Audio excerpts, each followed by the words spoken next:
তারা অবদান রেখেছেন। আমি আমাদের সম্মানিত শিক্ষক মণ্ডলীর প্রতি বিশেষ কৃতজ্ঞতা জ্ঞাপন করছি।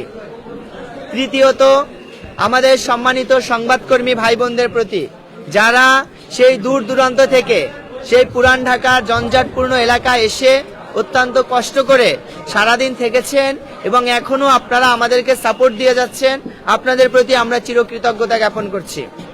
সম্মানিত সাংবাদিক ভাইরা, আপনারা সারাদিনের বিষয়গুলো সম্পর্কে নিশ্চয়ই অবগত আছেন। আমরা সবগুলো বিষয় এখানে আনবো না, কয়েকটা গুরুত্বপূর্ণ বিষয়ে আমরা কথা বলবো।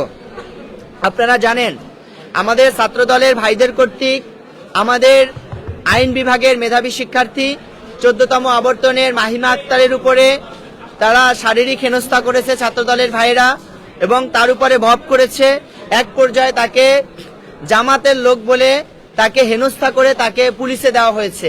আমরা এর তীব্র নিন্দা জানাই।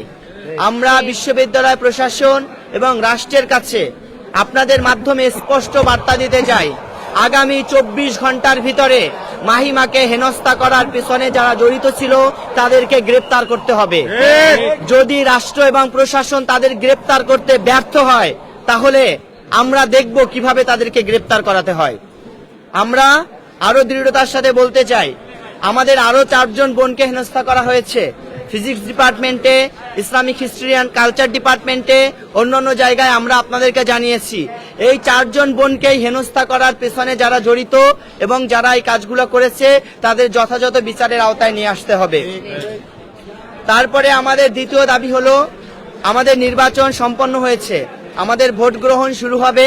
এক্ষেত্রে আমাদের ভোট গ্রহণ নিয়ে নির্বাচন কমিশন এবং বিশ্ববিদ্যালয় প্রশাসন অলরেডি একটা সিদ্ধান্ত নিয়েছে এবং এই সিদ্ধান্তে সকল প্যানেলের ভিপি, জিএস, নির্বাচন কমিশনার, বিশ্ববিদ্যালয় প্রক্টরিয়াল টিম, বিশ্ববিদ্যালয়ের শিক্ষকদের পর্যবেক্ষক টিম এবং আইটি দপ্তরের সম্মানিত শিক্ষকবৃন্দ সহ সকলে স্বাক্ষর করেছে। সুতরাং যে সিদ্ধান্ত হয়েছে এই সিদ্ধান্তের উপরে অটল থেকেই নির্বাচনের ভোট গণনা করতে হবে। কোনো পক্ষকে সুবিধা দিতে হঠাৎ করে নিয়ম পরিবর্তন করার কোনো সুযোগ দেওয়া হবে না।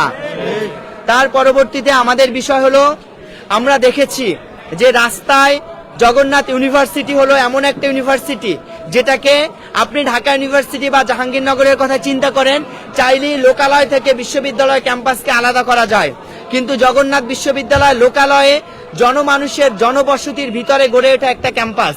এটাকে চাইলেই জনমানুষের থেকে আলাদা করার কোনো সুযোগ নেই।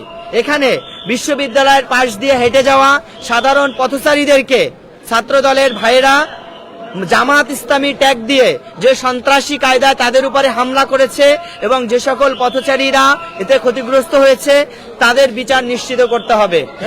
যেহেতু জগন্নাথ বিশ্ববিদ্যালয়ের সকল ছাত্র এই এলাকায় থাকে, যেহেতু আমরা সবাই মেসে থাকি, এই এলাকাবাসীর নিকটেই আমরা তাদের সাথে আমাদের সকাল দুপুর ওঠা বসা, সুতরাং এই এলাকার যে মানুষদেরকে উপরে সন্ত্রাসী হামলা করা হয়েছে আমরা এর যথাযথ বিচার দাবি করছি। সম্মানিত সাংবাদিক ভাইরা, আমরা একেবারে শেষ পর্যায়ে চলে আসছি। আমাদের একটাই দাবি, আমরা আগের সংবাদ সম্মেলনে বলেছি যে যেহেতু নির্বাচনের ভোট গ্রহণের শুরু থেকেই একটা মব সৃষ্টি করা হয়েছে এবং বাধা সৃষ্টি করার প্রচেষ্টা হয়েছে, সুতরাং ভোট গণনা করা এবং ফলাফল ঘোষণা পর্যন্ত আমরা রাষ্ট্রের সহযোগিতা কামনা করছি। আমি আবারও বলছি, ভোট গণনা করা এবং ফলাফল ঘোষণা না করা পর্যন্ত আমরা আপনাদের মাধ্যমে আমরা রাষ্ট্রের সহযোগিতা কামনা করছি। আমরা চাই রাষ্ট্র এবং বিশ্ববিদ্যালয় প্রশাসনের সহযোগিতায় আমাদের শিক্ষার্থীরা ব্যালট পেপারে যে রায় দিয়েছে তাই ফলাফল হিসেবে ঘোষণা করা হোক। কোনো ধরনের কারচুপি, ইঞ্জিনিয়ারিং কিংবা কোনো ধরনের অসদুপায় গ্রহণ না করা হোক।